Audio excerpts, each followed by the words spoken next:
Now, the President, Muhammadu Buhari, has made it clear that he will shift the attention of his government from crude oil to other areas.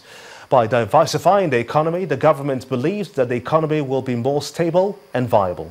And as the Nigerian Economic Group holds its summit next week, the expectation is that the body will help chart a new course that may find its way in the new national economy policy being formulated by the government. Joining me now on the News at 10 is Dr. Abiodun Adedipe, the Chairman, Central Organizing Committee, Nigerian Economic Summit Group. I want to thank you so much indeed for coming on the News at 10. It's my pleasure. Let's begin by getting what the theme of this year is about.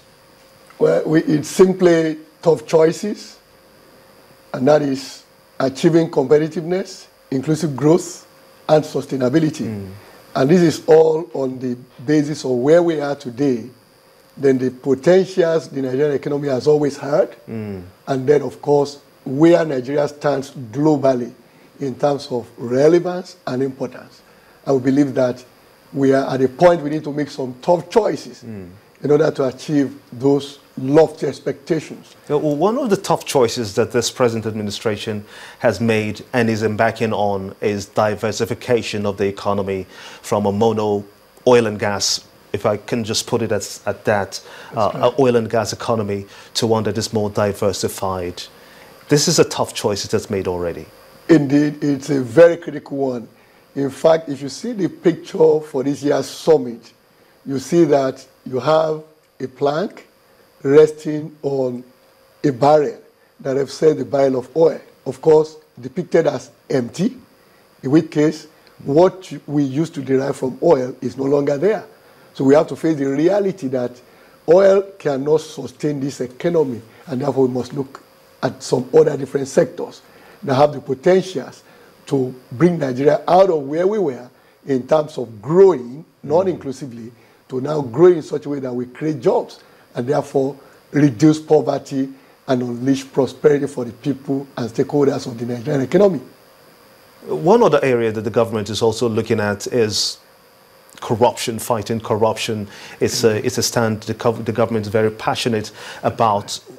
What are your thoughts along this line, and how does the Economic Summit Group play a part in this? In fact, this is the central theme of the presidential dialogue, because the first major session of the summit is the presidential dialogue forum, where the president will be seated with, of course, two moderators, and of course is open to share with Nigerians and our stakeholders what the thrust of the government is concerning tackling corruption, concerning insecurity, as well as the issue of encouraging competitiveness.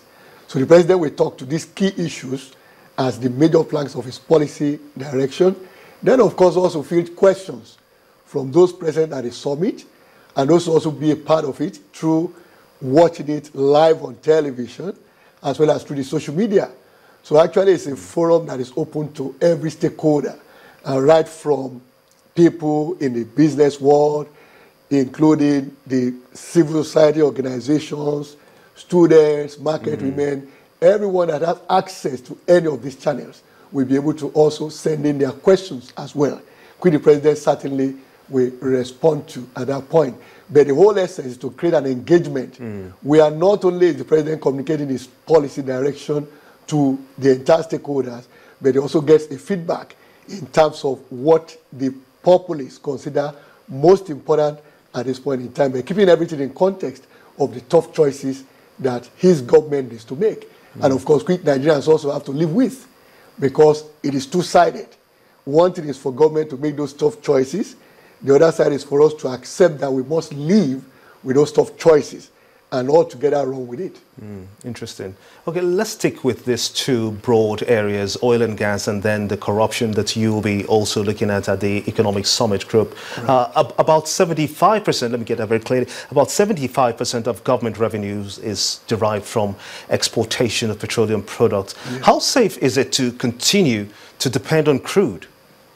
Well, the reality today is that crude itself, as a hydrocarbon, first to start with, we call it a wasting asset, and that means it is not renewable, okay?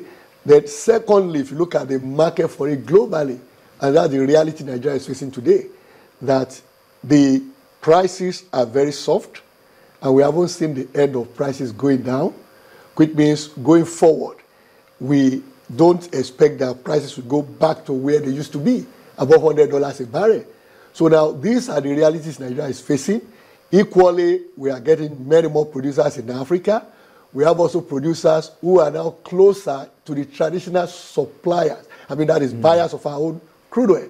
So all of this together with, of course, a market that has been in a glut that actually caused this 60% drop in price in the last 1 year.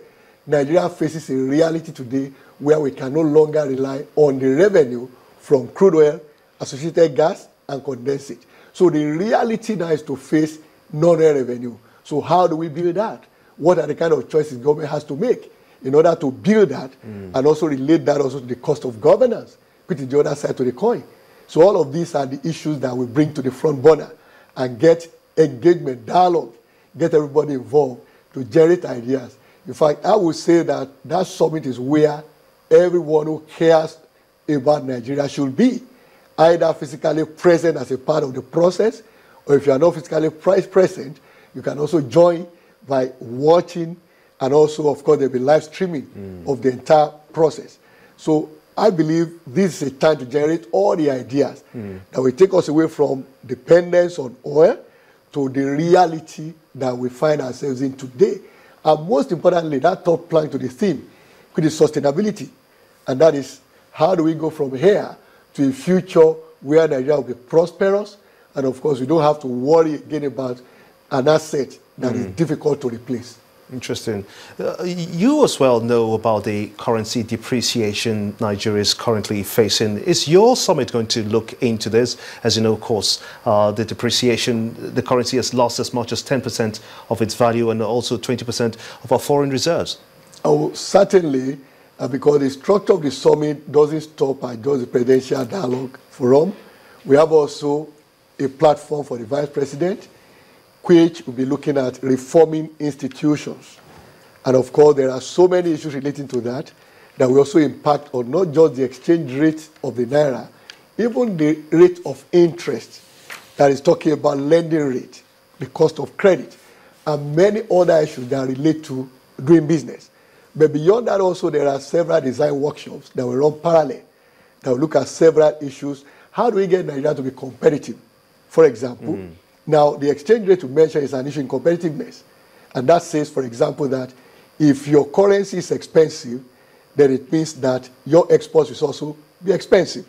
But the issue for Nigeria will be that if we are no longer looking at the export of crude oil and associated gas, what will we be exporting? And then if we are going to produce things locally here, are we going to produce things where we have competitive advantage? All of these are issues that will come out for discussion at the summit. Dr. Abiodun Adedipe, I want to thank you so much indeed for speaking to us on the news at 10. Of course, the Chairman, Central Organizing Committee, Nigerian Economic Summit Group, Dr. Abiodun Adedipe, talking to us here on the news at 10. The National Hajj Commission of Nigeria, NACON, has confirmed that 99 Nigerian pilgrims died, 42 injured, and 214 others are missing in the September 24 stampede in Mina, Saudi Arabia. The agency's Commissioner Planning, Research, Strategic Information and Library Services, Dr. Saleh Okenwa, says that the total number of Nigerians affected in the indices is presently 355. Dr. Okenwa insists that those missing cannot be declared dead, since identification of those affected are still being collated by the Saudi Arabia authorities in conjunction with the Nigerian and other nations' health officials. He goes on to give the breakdown of the victims as 73 deaths from the State Pilgrims Welfare Boards, agencies and commissions, while the remaining 26 are from the tour operators. And when the news at 10 returns, Shell introduces letter of comfort to protect Nigerian crude from being stolen. Join us again.